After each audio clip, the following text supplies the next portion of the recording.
Edward Hamilton never imagined fate would reunite him with the one person he had left behind in pursuit of his dreams.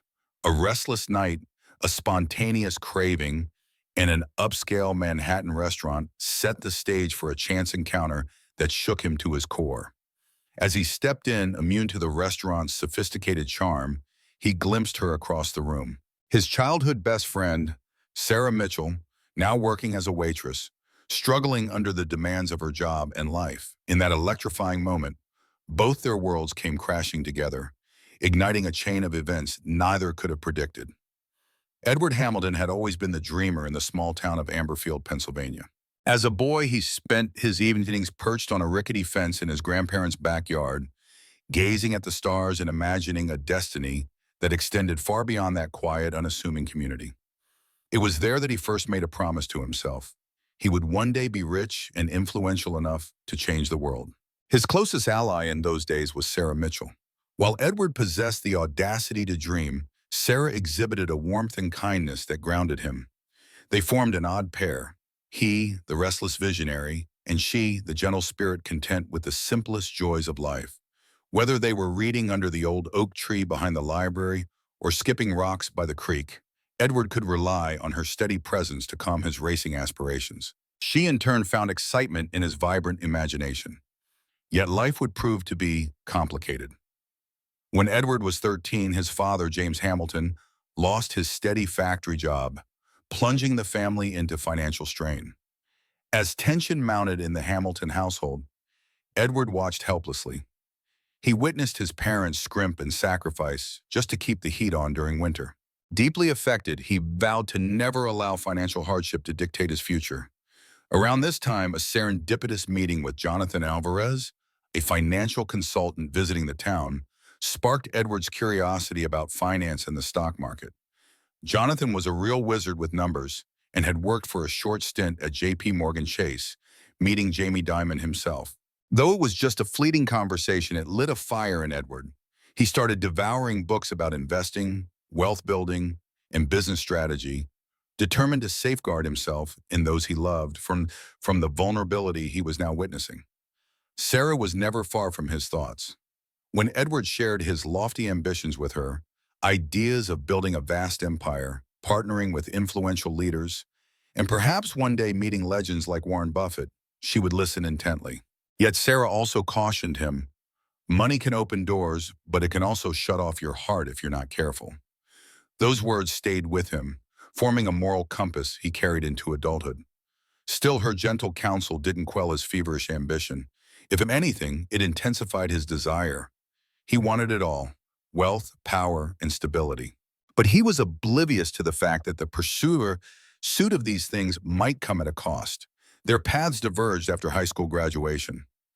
Edward, armed with a full scholarship to the Wharton School of the University of Pennsylvania, left Amberfield behind. Sarah, who had always dreamed of becoming an elementary school teacher, stayed closer to home. She took care of her ailing grandmother, who was suffering from advanced Alzheimer's. Despite her longing to study at a larger university, circumstances forced her to enroll at a nearby community college instead. What followed for Edward was a meteoric rise. In college, he was the student who secured prestigious internships, whether it was at Goldman Sachs or smaller hedge funds in New York City. With a keen intellect and an unyielding work ethic, he navigated those competitive environments effortlessly, impressing mentors and forming alliances along the way. Through Jonathan Alvarez's connections, he even landed a summer program at a boutique private equity firm, where his knack for reading the markets astonished seasoned veterans. By the time he graduated, he had multiple job offers from prominent financial institutions. Eager to prove himself, Edward chose an aggressive hedge fund in Manhattan. He thrived in the high-stakes world of rapid deal-making and market speculation, soon becoming one of the firm's brightest rising stars. Edward launched his own investment firm, Hamilton and Associates, attracting the kind of wealthy clientele most people only dream of. Between savvy real estate investments, equity stakes in tech startups, and a flair for strategic philanthropic partnerships, his name became a fixture in the city's elite circles. He had indeed achieved what he set out to do. He was no longer the anxious teenager fretting about overdue bills, and yet something was missing. He indulged in Manhattan's opulent nightlife, but found little satisfaction in its fleeting thrills. His relationships tended to be transactional.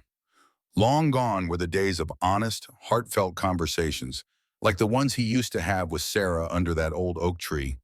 He told himself that success necessitated sacrifice, and in all honesty, years had passed since he truly thought about Sarah. Once in a while, a memory would resurface, the echo of her laughter or the gentle reassurance of her presence. But in the whirlwind of his life, those moments were fleeting, easily overshadowed by the next business meeting or the next lavish social event. He had cut ties with Amberfield almost entirely.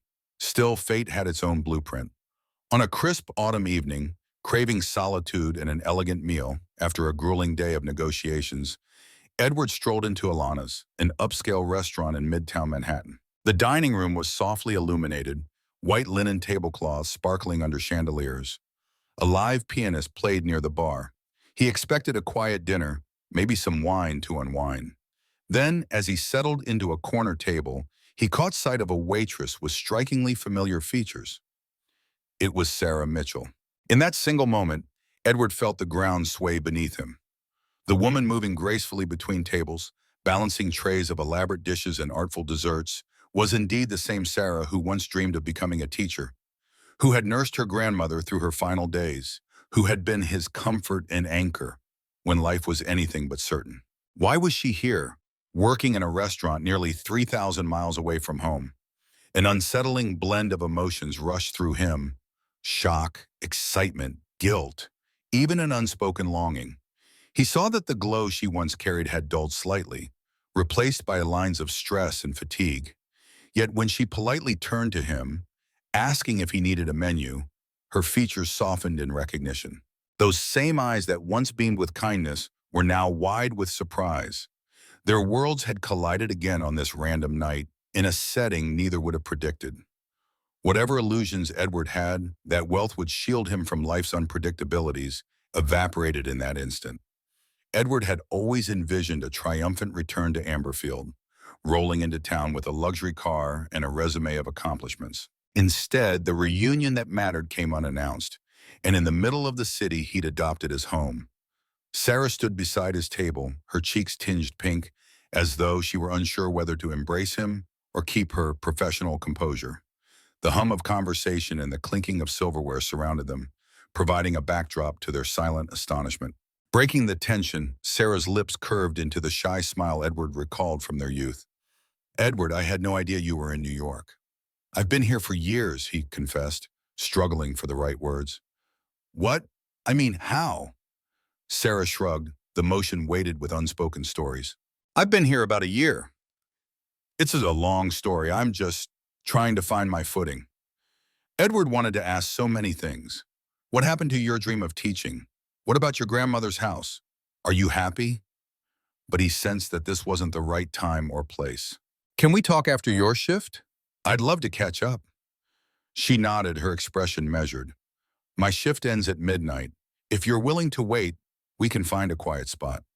That entire evening felt surreal to Edward. He pretended to look at the menu, though his appetite had vanished. He forced down a bowl of soup just so he could remain seated.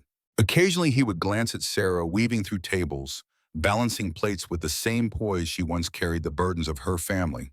He admired her resilience even while feeling guilty, as if he had abandoned her or left her behind. He waited nearly 3 hours. When the restaurant finally started to close, the manager gave Sarah a nod, indicating she could clock out. She changed into casual clothes, a modest sweater and jeans. Approaching Edward, she apologized for the wait. He merely shook his head. "You're worth the wait," he said softly. They stepped onto the Manhattan sidewalk, the city lights reflecting off the towering glass buildings. Even at midnight, the streets were crowded with cars, the honking and chatter weaving a chaotic symphony around them. Sarah crossed her arms. "Sometimes New York reminds me of you," she said, half smiling. "It never sleeps, always chasing the next thing." Edward motioned to a nearby cafe that was still open. "Want to grab coffee?" She hesitated but nodded, and they found a corner table in the nearly empty cafe. Over steaming cups of coffee, they began sharing the condensed versions of their lives during the silent years. Sarah explained how her grandmother's health deteriorated, leaving her emotionally and financially strapped. She had tried to pursue a degree in education, but had to pause her studies when medical bills mounted. By the time her grandmother passed away, Sarah had minimal savings and little direction. Determined to start fresh, she moved to New York after connecting with a former classmate on social media who offered her a place to crash. However, city life proved more challenging than she expected. Job prospects were scarce without a degree, and she hopped between part-time gigs before landing the waitressing job at Alana's. "I don't love it," she admitted, "but it's paying the bills, and I'm saving for school again." Edward nodded, his face betraying a mix of compassion and regret. "I'm sorry I didn't keep in touch," he said. "I got lost in my own world. College, then Wall Street, building my firm. It's no excuse." Sarah ran a thumb along her coffee cup's rim, shrugging. "Life moves on. I never expected you to carry my burdens. You were always meant for bigger things." He wanted to tell her that his success felt incomplete, that for all his accomplishments, he still yearned for something real, like the unwavering friendship they once had. But he hesitated, uncertain how much to reveal. Instead, he offered a faint smile. "Well, I'm here now. Let me help if you'll let me." A flicker of apprehension clouded her eyes. "I appreciate the sentiment, but I don't want your charity." "It's not charity," Edward insisted. "I owe it to you. I owe it to us. We were best friends, Sarah. We took care of each other in ways no one else could." She studied him, searching for genuine intent beneath the slick veneer of a wealthy businessman. After a moment, her shoulders relaxed. Perhaps she recalled the boy he once was, the one who spent his afternoons skipping rocks by the creek, the one who always made sure she walked home safely. She granted him a small nod. "Maybe we can start with some actual friendship. I could use a friend right now." And so they talked until nearly dawn, digging up old memories, reacquainting themselves with both the nostalgia and the changes time had imposed. By the time they parted ways, neither felt entirely satisfied. There were still far too many questions, but a subtle hope sparkled in both their eyes. Something had shifted. Their paths, which had diverged so drastically, now showed signs of converging once again. Over the next few weeks, Edward found himself unraveling in ways he never anticipated. He was a man who thrived on control, meticulously planning each day to balance meetings, investments, and social engagements. Yet his encounter with Sarah knocked him off that well-trodden path. He had trouble focusing at the office. He started second-guessing decisions.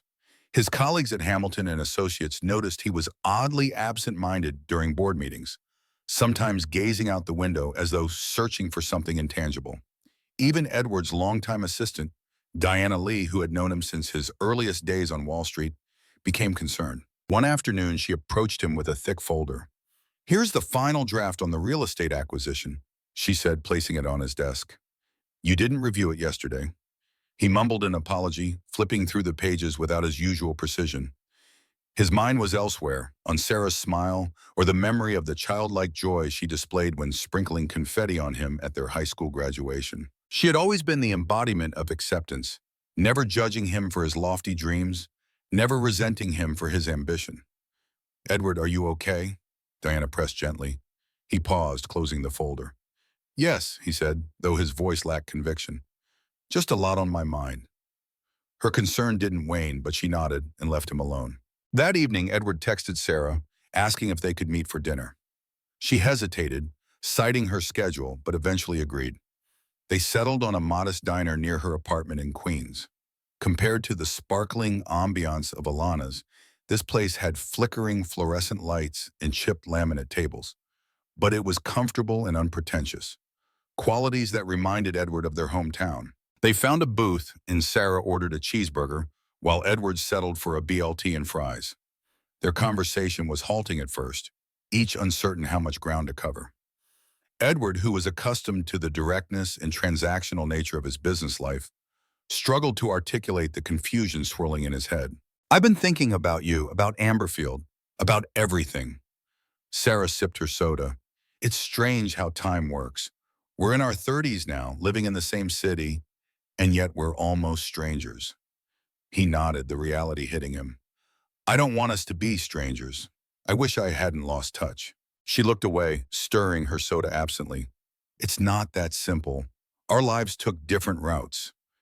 You had huge goals. I stayed behind to care for my grandmother. There's no blame to assign. Things just happened. He recalled the countless nights he spent poring over spreadsheets or negotiating deals across continents, telling himself he was building a future he could be proud of. But had he truly enjoyed the journey, or did he simply chase the next milestone? I want to help you, Edward said, a firmness in his voice now. If it's school you want, I can make it happen. Or if you need better job opportunities, I have connections. Sarah's expression flickered between gratitude and weariness. I'm not ungrateful, but I need to do this for myself. My dignity is on the line. He understood. The dynamic felt tricky. He didn't want to swoop in like a savior, undermining her agency. At the same time, the desire to improve her situation consumed him. Over the next few days, they continued to meet in cafes, in parks, sometimes at Alana's after her shift. Gradually, Sarah let him see beyond her composed exterior. The frustrations of living paycheck to paycheck, the disappointment she felt in herself for never completing her degree, and the isolation of navigating a city so large without family. In turn, Edward opened up about the emptiness gnawing at him, even as he closed million-dollar deals. He spoke about the superficiality of his social life, how people courted him for his connections and money, and how rare genuine friendship had become. He confessed that the morning after they first met at Alana's, he scrolled through old photos of them from high school, letting wave after wave of bittersweet memories wash over him. They grew closer, forging a bond that echoed their childhood, but was deepened by the experiences and scars they now carried. Edward found himself turning down social invitations, choosing nights spent with Sarah, cooking dinner at her small apartment, or wandering Central Park. These quieter moments offered a peace he hadn't felt in years. Yet beneath the budding warmth, both sensed an undercurrent of tension. Their worlds were still leagues apart. While Edward could talk about his next big investment and philanthropic aspirations, Sarah struggled with balancing her rent. Sometimes their realities clashed in subtle ways. A throwaway comment about a lavish gathering or a pricey bottle of wine would cause Sarah's eyes to shadow over. At times, her pride collided with his eagerness to solve her problems. Still, they navigated these differences cautiously, determined not to lose each other again. Things might have continued this tentative dance, if not for the swirl of rumors that began circulating. Word got out in Edward's social circles that he was frequently spotted with a mysterious waitress. Gossip flared. Some said she was an opportunist trying to snare a wealthy man, while others insinuated Edward had grown unstable, neglecting his business to chase a fling. Edward tried to shield Sarah from it all, but she eventually heard the whispers. One evening she confronted him, her voice trembling with both hurt and anger. Is this what people think of me? That I'm after your money? Edward bristled. They don't know you. Besides, I don't care what they think. But the damage was done. The gossip forced them to acknowledge the brutal gap between Edward's life of wealth and Sarah's daily grind. During one of these tense moments, Edward glimpsed something raw in Sarah's eyes. Exhaustion, fear of heartbreak, fear of being overshadowed. He cupped her chin gently, tilting her head to meet his gaze. I see you, always said softly, echoing a phrase she used to say in their youth whenever he felt unseen in their small town. Whatever comes, we'll face it.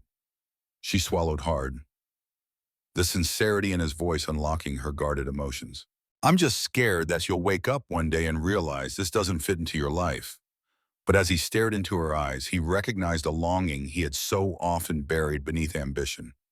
For the first time, his success and influence felt secondary to something he couldn't buy. Genuine companionship. Someone who knew him beyond his achievements. You fit, he whispered, brushing a stray lock of hair from her face. I promise. Life rarely offers second chances without testing those who dare to seize them. For Edward and Sarah, a massive test loomed on the horizon.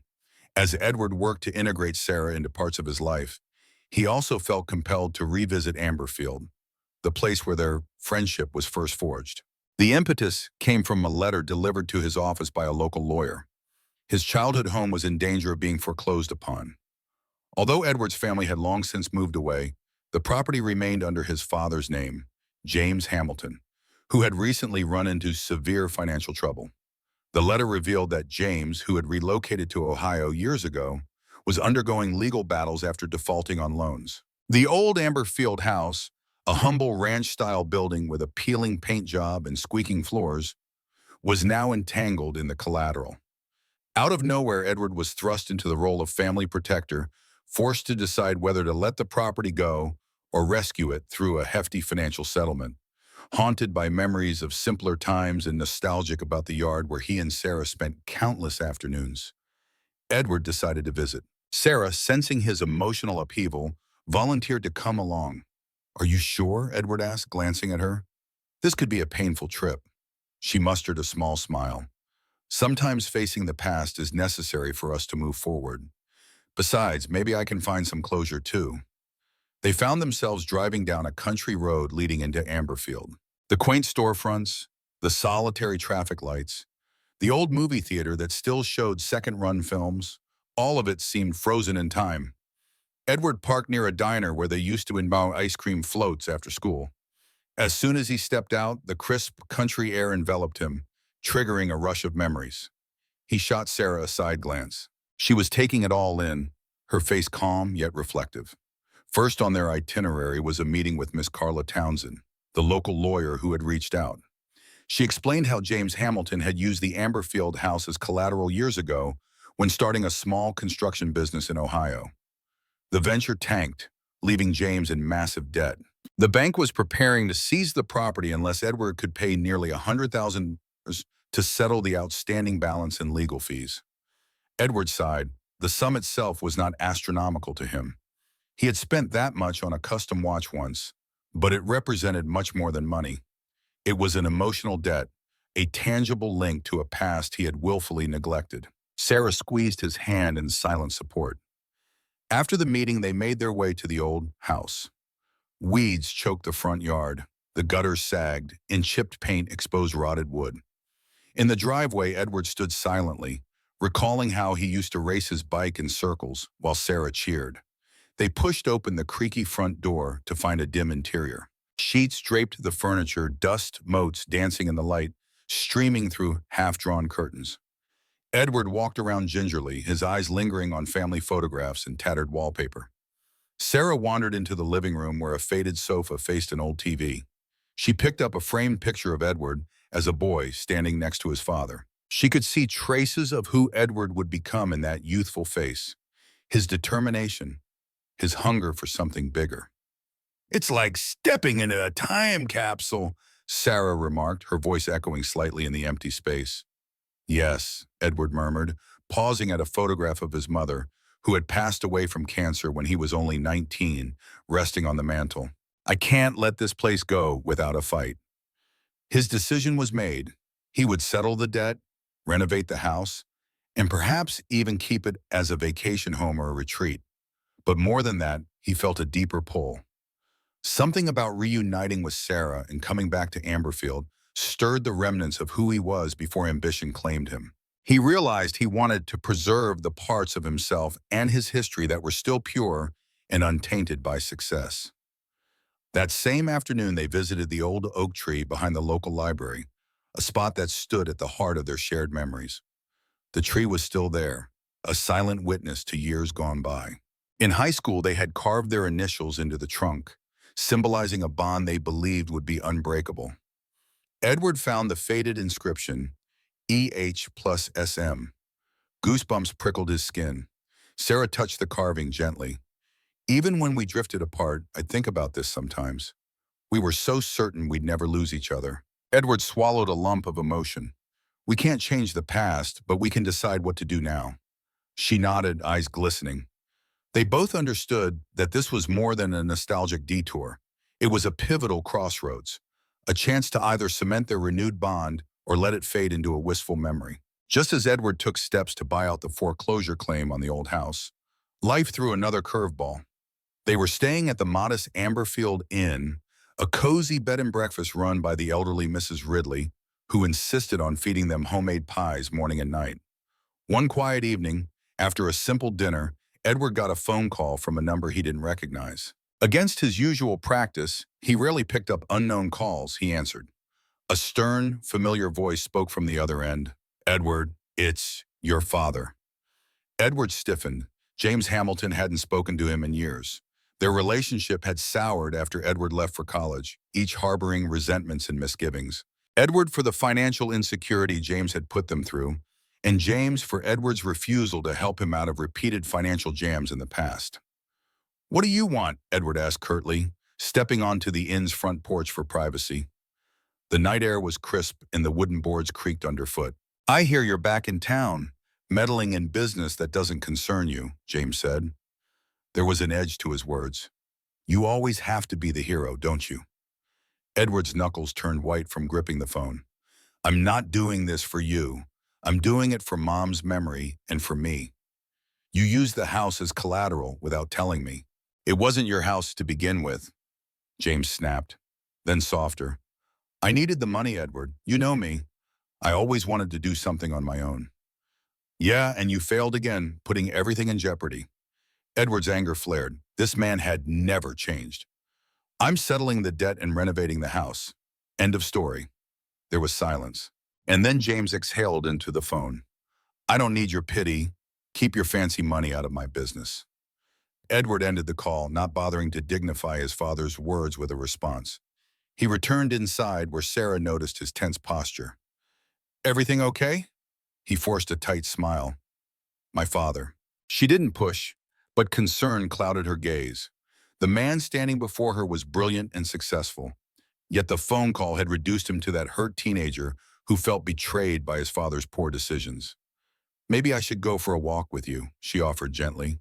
He nodded, silently grateful.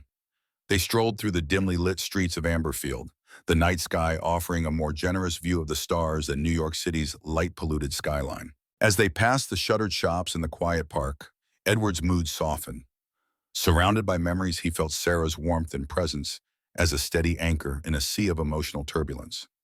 Over the next few days, Edward threw himself into finalizing the paperwork for the house, ignoring the occasional calls from his father. With Sarah's support, he contacted local contractors to discuss renovation ideas.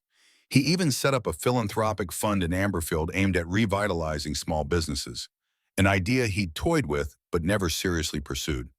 This was his chance to give back to the community that had shaped him, even if indirectly. But just when things started to settle, a shocking revelation came to light. Sarah received a phone call from a hospital in Pennsylvania. Her father, Robert Mitchell, with whom she'd also had a strained relationship, was in critical condition after a serious car accident. She immediately shared the news with Edward, panic flaring in her eyes. He's in a hospital an hour from here. Edward wasted no time. He drove her there immediately. On the route, Sarah looked distraught, recalling her childhood memories of a father who was often absent and rarely supportive. He drifted in and out of my life. I can't believe this is happening now. Upon arrival, they discovered Robert was in intensive care with multiple fractures and internal injuries. The doctors delivered a grim prognosis. Sarah's mother had passed away when she was young, and though she and her father weren't close, he was still her only living relative. Standing by his bed, watching the machines beep steadily, she felt both heartbreak and confusion. Edward placed a comforting hand on her shoulder. In the corner of the hospital room, a weary nurse approached Sarah, whispering that Robert had left some documents with the staff, requesting they be given to her if anything ever happened. The nurse handed Sarah a small folder. Inside were letters, some bills, and a single typed page that changed everything. A confession letter. It revealed that Robert had taken out loans in Sarah's name years ago to cover gambling debts, loans she never knew existed. Though dormant for a time, they had racked up interest. The letter apologized for the burden, acknowledging he'd hidden this from her because he was ashamed. He also mentioned that he always felt unworthy as a father and had planned to move to a different state to start fresh. Sarah's hand trembled as she read. Edward cursed under his breath. This revelation meant that not only would Sarah be responsible for a sizable debt, but her credit might be permanently tarnished. I can't believe this, Sarah said, tears welling up. He never told me. All those times I was scraping by, thinking I had a chance to get back on my feet. Now I learn I've been unknowingly shackled by his mistakes. Edward's immediate instinct was to fix it. "I'll pay it off," he blurted. "Don't even worry. I'll have my lawyers handle it." But his words, though well-intentioned, sliced at Sarah's pride. She pulled away, conflict etched across her face. "I need to think," she whispered, stepping into the hallway to gather her thoughts. In the corridor, the sterile smell of disinfectant made her stomach churn. She looked out a window at the hospital parking lot. Edward joined her quietly, respecting her space. "I'm sorry," he finally said. "This is all so sudden." Sarah wiped at her tears, turning to him. "I appreciate that you're willing to help, but it feels like my life is spiraling out of control. My father might die. I have these debts I never knew existed. I'm trying to rebuild my life, and now there's another blow." Edward nodded, feeling her turmoil. "You don't have to face it alone." She looked at him, her eyes filled with a swirl of gratitude, fear, and stubborn independence. "I know, but if I just let you sweep in and fix everything with your money, what does that make me? I need to stand on my own. You of all people should understand that." He did understand, having built his entire persona around self-reliance. Yet it pained him to see the woman he cared for drowning in difficulties he could easily resolve. He placed a gentle hand on her shoulder. "Maybe there's a middle ground," he offered. "I'll help you legally, at least make sure the debt is handled properly so you're not taken advantage of." "This isn't about pity, Sarah. It's about making sure you get a fair chance." Slowly she nodded. They re-entered Robert's hospital room, forging a silent pact to handle whatever came next together, but on terms they could both respect. In the days that followed, life became a whirlwind of hospital visits and legal counsel. Sarah was simultaneously coping with her father's precarious health and the avalanche of financial obligations he'd saddled her with. Her father slipped in and out of consciousness, occasionally mumbling apologies that tore at her heart. She wasn't certain if he'd fully recover, or even if she wanted him to, given the web of betrayal she now faced. Edward was an unyielding presence throughout, shuttling her to and from the hospital, cooking simple meals and urging her to take breaks whenever possible. Amid this turmoil, a new layer emerged between Edward and Sarah, feelings that neither could deny nor fully articulate. Quiet moments found them holding hands longer than usual. A shared glance sometimes conveyed more understanding than words could. One night, Sarah finally let the dam break. She and Edward were in the Amberfield Inn lounge, sipping tea by the flickering fireplace. The day had been brutal. Robert suffered a minor complication. Sarah spent hours going back and forth with doctors. Now exhaustion tugged at her every fiber. She glanced at Edward, his features softened in the warm glow. "I don't know what I'd do without you," she admitted, tears glistening. "Everything is chaos, but you're this steady force I never expected to find again." He set down his mug, gently tracing her hand with his fingertips. "You know, when I left Amberfield, I thought I'd find happiness and success, but now I realize I've been lonely. It's not just the business world or the city that tires me out. It's the absence of something real, of someone real." She inhaled shakily. "I'm afraid to rely on you too much, to become just another person in your life who leans on your wealth or your influence." His eyes bored into hers, sincerity emanating from them. "Sarah, I'd give it all up if it meant I could keep you. The money, the status, none of it compares to what we had and could have again." Moved by his words, Sarah closed the gap between them, resting her head against his shoulder. They stayed that way for a while, letting the crackling logs and the hum of the old inn envelop them. Quietly, Edward leaned down and brushed a gentle kiss across her forehead, tentative yet full of promise. The next morning he proposed an idea. "Come back to New York with me. We'll handle your father's bills. We'll tackle the legal stuff. And you can enroll in a degree program. Let me help you find a better job. You don't have to be a waitress forever. You have so much more to offer." Sarah hesitated, heart pounding. She envisioned stepping back onto the crowded Manhattan streets, this time not as a struggling waitress, but as someone with renewed ambition and a partner who believed in her. "I want to complete my teaching degree," she said. "That dream never died." He grinned. "Then let's make it happen." But before they could finalize plans, new drama emerged, courtesy of Edward's father. James Hamilton arrived in town unannounced, setting the stage for a confrontational meeting at the old Hamilton house. They met on the overgrown lawn, tension simmering in the muggy air. James spotted Sarah standing beside Edward and scoffed. "So you've got your high school sweetheart here to help you pick up my mess." Edward bristled. "I'm done fighting with you. The bank is settled. The house is staying in the family. You should be grateful."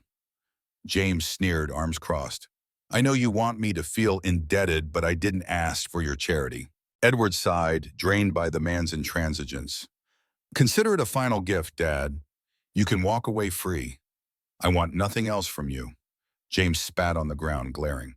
"So you rescue the house just to prove how rich and important you are now. You always thought you were better than me." Unable to contain his frustration, Edward's voice rose. "I never thought I was better. I just wanted a better life than the one you left me with.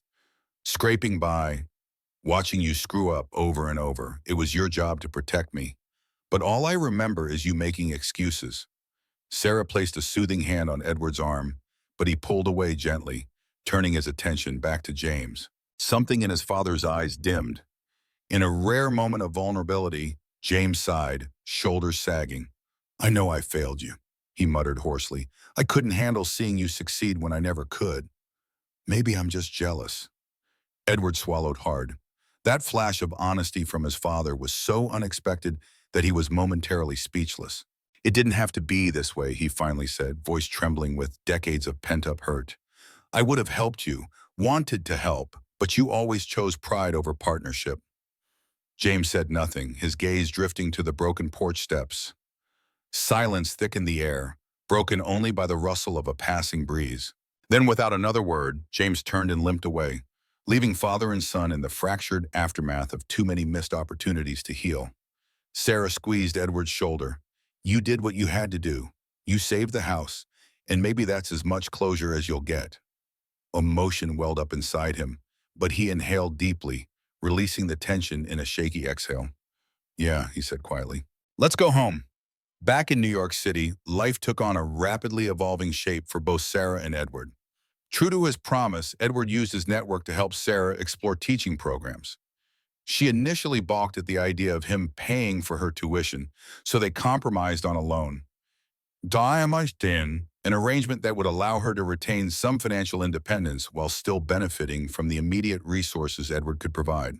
Her father's situation stabilized enough for her to leave Pennsylvania without guilt, though she made arrangements to visit him monthly. The loan negotiations Rachel Myers handled also finalized, giving Sarah a more manageable repayment plan. Finally, she submitted applications to 3 education programs in the city, determined to finish what she started years ago. With new prospects opening, Sarah felt a cautious optimism. She handed in her notice at Alana's, much to the disappointment of her manager, but the relief of her fellow servers. Word around the restaurant was that she'd caught the eye of a wealthy businessman who was sweeping her away to a more glamorous life.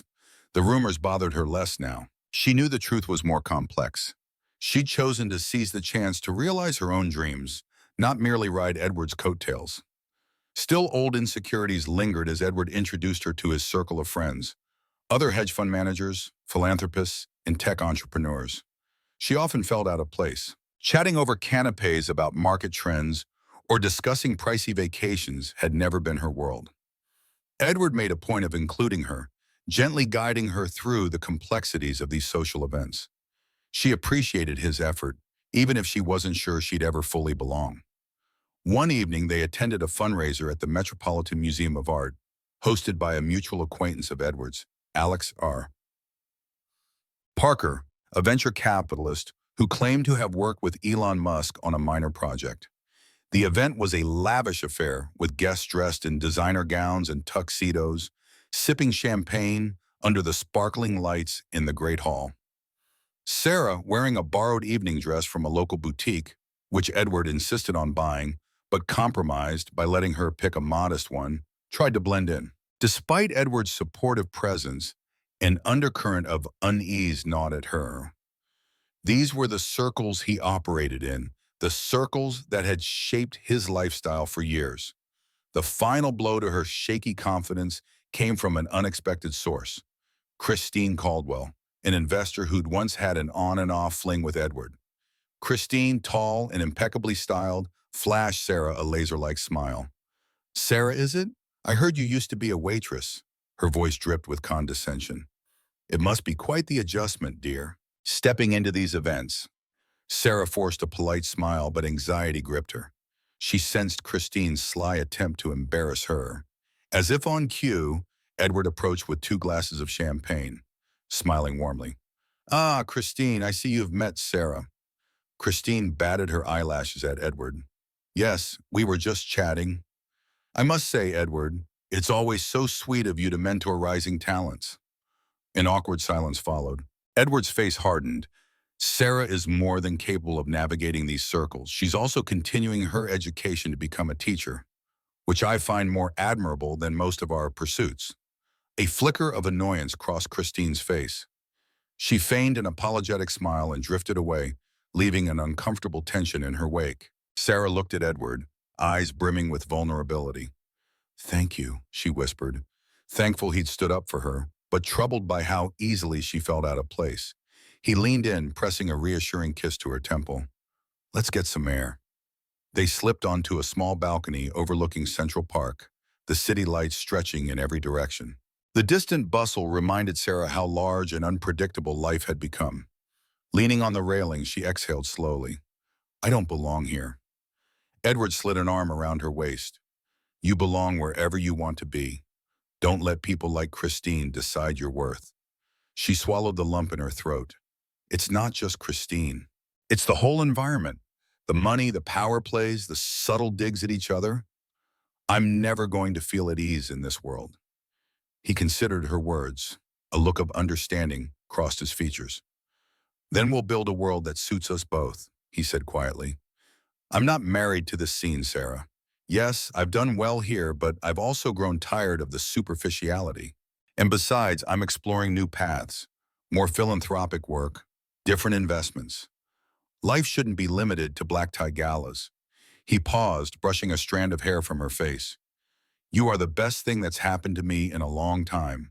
I won't let snobs or social pressure ruin that. She opened her mouth to respond, but tears of gratitude fell instead.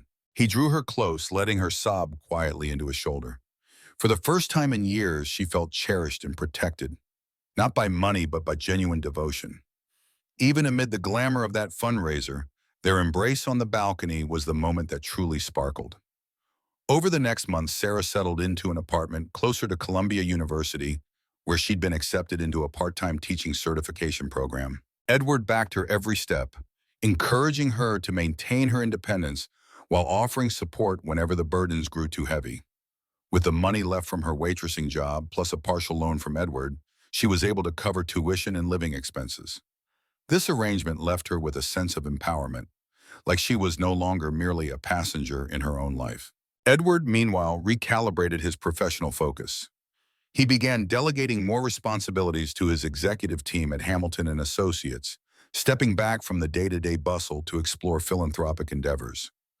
True to his vow, he established a scholarship fund for underprivileged youth in Amberfield, naming it after his late mother. He also used the newly renovated Hamilton House as a community center of sorts, collaborating with local leaders to provide resources for job seekers and small business owners. As Sarah's classes kicked into gear, she found her days loaded with lectures, study sessions, and classroom observations.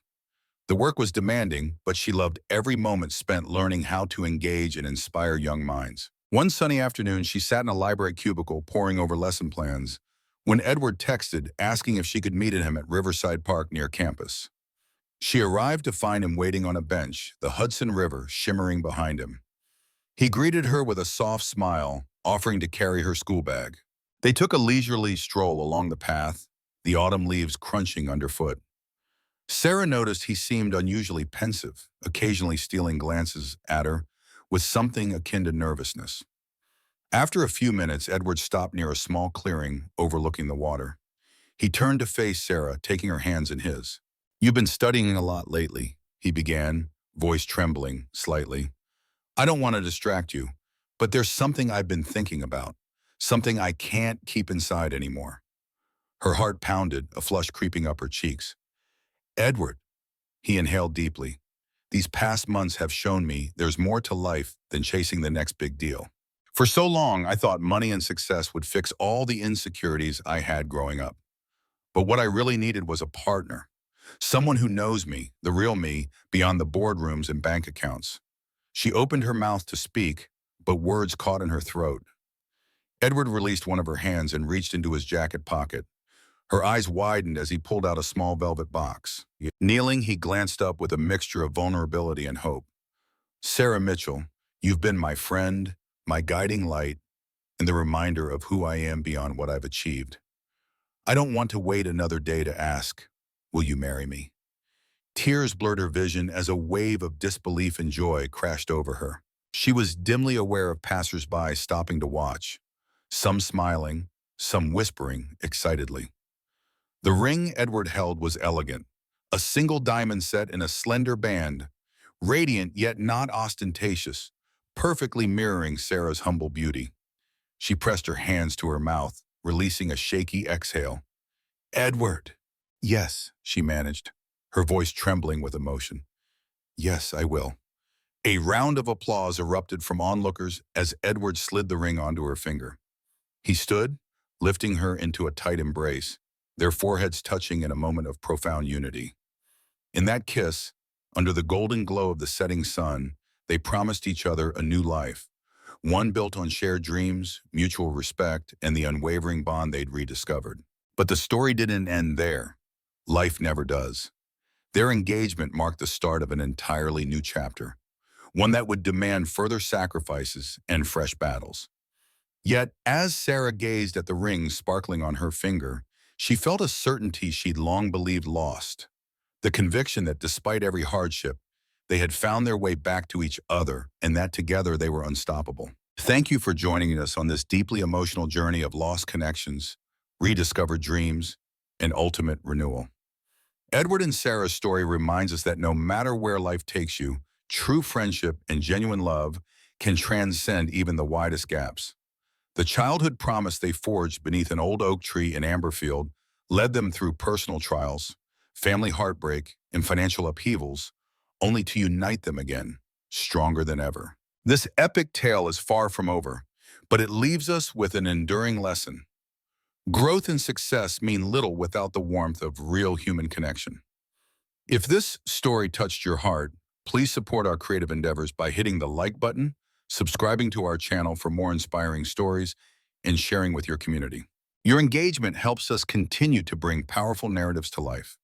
In the tender, heart-stirring reunion of Edward Hamilton and Sarah Mitchell, two childhood friends separated by ambition and hardship, only to find each other again in the unlikeliest of places, we discover one of life's most profound and emotional truths.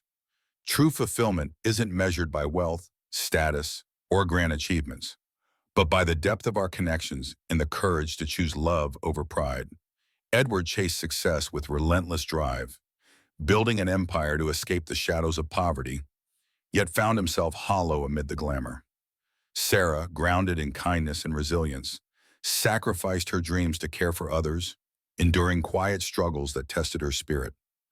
Their chance encounter reminded them, and us, that the paths we take alone can lead to isolation, no matter how glittering the destination. But when they chose vulnerability, forgiveness, and mutual support, they rediscovered joy in simple moments, shared walks, honest conversations, and rebuilding what time had torn apart.